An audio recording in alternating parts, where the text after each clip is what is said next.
Mba'éichapa peneko'ẽ temimbo'ekuéra séptimo gradogua mitãkuña mitãkuimba'ekuéra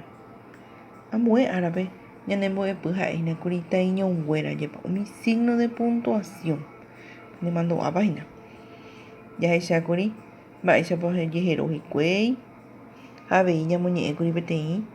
moñe'ẽ imbykymíva heravakuri kyju ha jaguarete ajépa ha ñamba'apo ambue tembiapokuéra jepa mokõi ha mbohapyha ejercicio 2 ha 3 ñane aranduka togue 96 jepa en la página 96 ha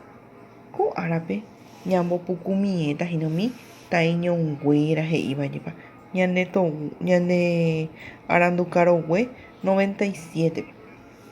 avei peteĩ tembiaporã neporãmbajepéva he'ívahína ñama'ẽ ko'ã ta'ãngáre ha ñamombe'u jaipuruhápe taĩño.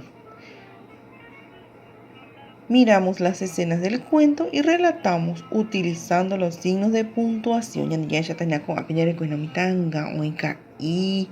oĩ ka'ira'y, oĩ pakova, oĩ yvyramáta,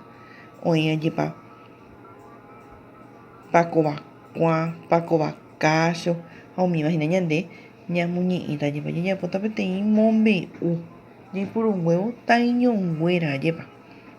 ha upe'arã jajesarekojeýta ambue toguépehína ha ñanemandu'áta mba'eichaitépa jaipuruva'erã upeamínte ñanembo'epy ko árapegua entonces porãite peẽme ha oiméramo oĩ algún porandu pejaposéva peñe'ẽmítante chéve ajépa.